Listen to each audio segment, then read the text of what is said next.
Hello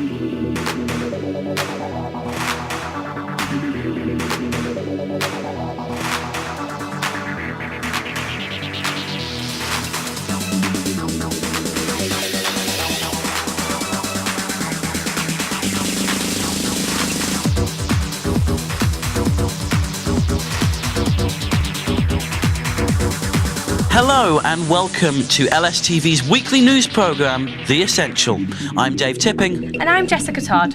Coming up on today's programme is the latest news from the University of Leeds, your union and the City of Leeds. The headlines this Wednesday.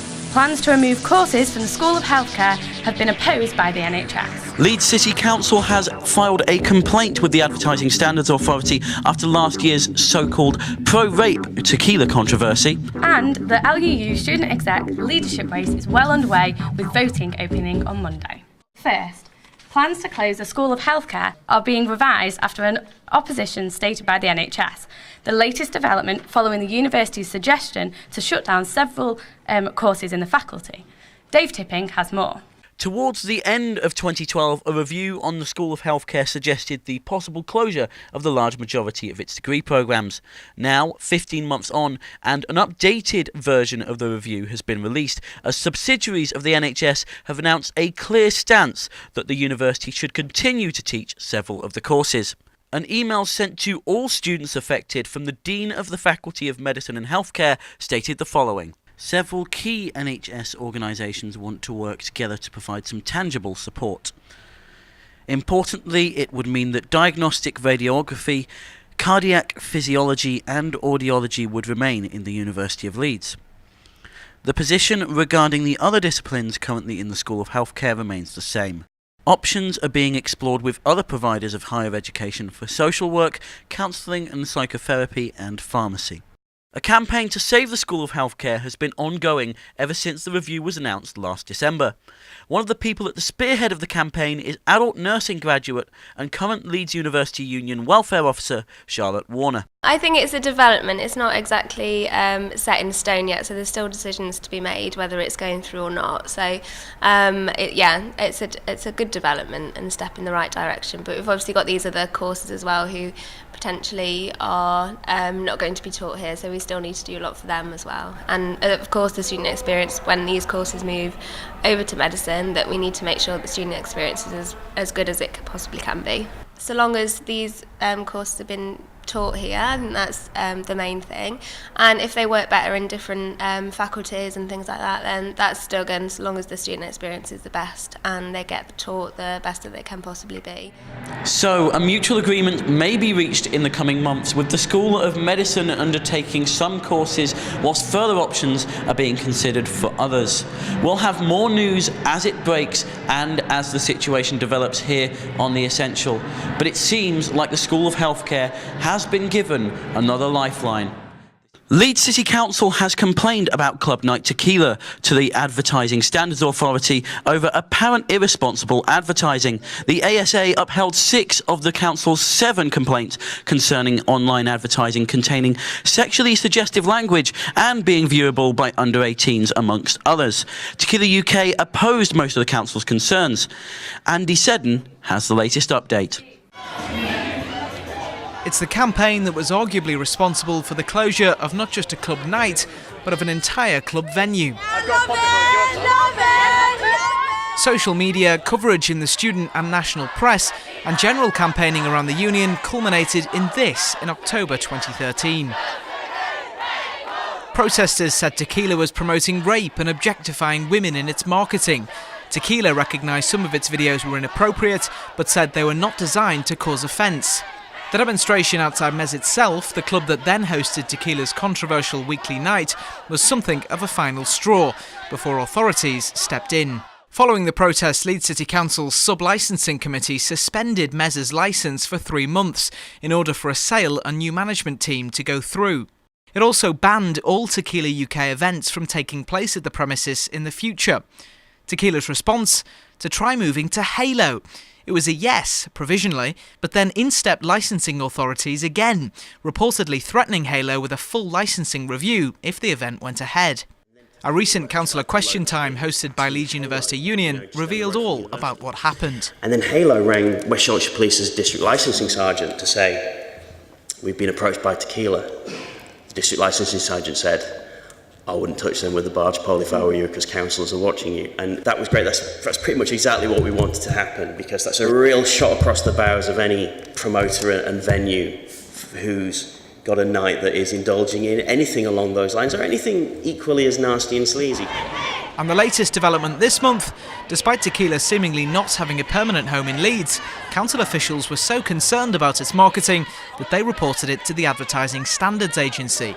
The ASA agreed that adverts were offensive because they contain nudity and sexually suggestive imagery, that they encouraged excessive consumption of alcohol, and that they could be viewed by those under 18. All of which Tequila says it's taken action on, despite not fully agreeing.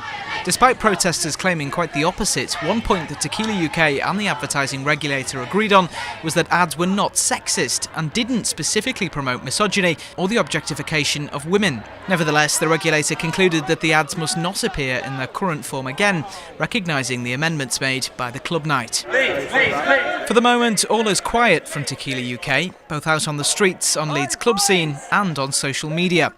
It's safe to say that if the night does make a return in any form, it'll have to tread carefully, with protesters and authorities not likely to join the party anytime soon. Andy Seddon, The Essential. Leeds LUU leadership race is well underway, with voting opening on Monday. Last Wednesday, the candidates for the student exec positions stood against each other in the Leeds LUU question time. Each contender had 1 minute to inform students why they deserve to be on the exec in the next academic year. With voting only being open for 4 days, all of the candidates are battling hard around the university for your votes. You can cast your vote at luu.org.uk from Monday. Leeds Met's proposed name change has been challenged by over 1,000 of their students. It's in the wake of an ongoing debate over whether it should change its name to Leeds Beckett. In an online referendum last week, the majority of students opposed the change, with over 1,200 students voting against it. Campaigners feel that the name change is not wanted, but the university say that it's important to stay competitive in a global market, and that this is the best time for change. Now, homelessness is a growing issue both nationally and here in Leeds. With essential local funding being cut to support services, Leeds students are increasingly trying to help. A sleep out event was held yesterday evening, aimed to raise awareness of the destitution that many homeless people face in the city. Marina and André has the latest. The lives of students and the homeless would not normally collide, but last night outside Leeds University Union, students and charity supporters gathered to sleep out and raise awareness of the issue. The event was organised by Society Star, Amnesty International and Homed in order to raise money for a local charity working to combat homelessness, Simon on the Streets. Entertainment was running throughout the night and until the early hours of the morning, including LUU societies such as Belly Dancing Sock, Big Band, Circus Sock, and finally a cake sale to raise money. So what is the fundraising going towards? We do sandwich runs every Wednesday and we visit 4 different hostels in the city. We make about 30 sandwiches a week and go around giving them out, and soup and gloves, and we get rid of it all every time. I live in some pretty cushy halls, but it's awful for most people. It's horrendous. I was talking to one man that fell asleep and he got kicked in the face just because he was on the street.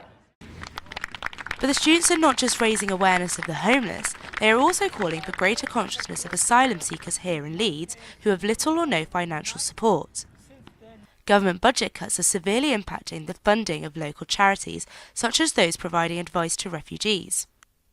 Recently, the Refugee Council, which provides English lessons, which provides a women's group, which provides a homework club, has had its funding axed. Part of what they do as well is provide facilities for people that are destitute and homeless. They give them information about legal provision, and that's been axed. So there is going to be a huge drop in services. Who's going to cover that? I don't know. The Home Office controls funding for the Refugee Council and others via the UK Border Agency. At the time of the cuts, it said that it will be having further discussions with its voluntary sector partners to ensure that asylum applicants and refugees most in need receive the assistance they need. This morning, these rough sleepers woke up cold and probably quite tired, but safe with the knowledge that tonight they'll have a warm bed to head back to. With the majority of asylum seekers and homeless people in Leeds tonight, that sadly won't be the case. Marina, André, The Essential. Developments of the new Beach Grove Plaza are underway on campus. Improvements began 3 weeks ago in the area between Baines Wing and the Michael Sadler building. Pedestrian routes have been diverted around the building site and the blue car park zone is closed during the construction. The Parkinson Arches will reopen in late April 2014. And the line-up for Leeds and Reading Festival has been announced. The festival will be taking place in Leeds from the Friday the 22nd of August to the 24th, featuring Yorkshire's Arctic Monkeys and award-winning Vampire Weekend. The headliners are Queens of the Stone Age and Leeds Fest regulars Paramore. The Cortinas will also be making a special appearance on the NME stage. Now for the essential question, and after Monday's Better Union Forum, the suggestion for the salad box to supply breakfast options went to referendum. We asked students around Leeds for their thoughts. Kerry Mall reports. Hello and welcome to this week's Essential Question. On Monday in the Better Union Forum, it was put to referendum as to whether or not the salad box should serve breakfast in the mornings. We're going to go around the University of Leeds and ask the students at the union what they think about this. I can't really comment. I don't really go to the salad box much. Is that the one in the student union? Yeah. I guess it would be a good idea, yeah. I've never been there, so but I like breakfast, so why not? Who doesn't? If you thought that the referendum would pass and salad box did start serving breakfast in the mornings, do you think it would increase a healthier lifestyle for students? Might encourage it, but yeah, I guess it depends what they're gonna serve. Are they gonna serve salad for breakfast or? I like that. Yeah. Would you definitely be up for it? Would it sway you more to go for a healthy option in the morning rather than go for the fry-up in the refectory? Yeah, definitely. Yeah, and we also came here at like 10:30 once and it wasn't open. We were like, oh, yeah. We'll wait. I'm not really sure. I don't think I've ever eaten at the salad box. Well, I think most people go to the likes of the refectory for their breakfast. This is kind of going to offer a healthier kind of option for the morning. Would you think it's a good thing for the union? Yeah, definitely. If it was reasonably priced, I reckon it would.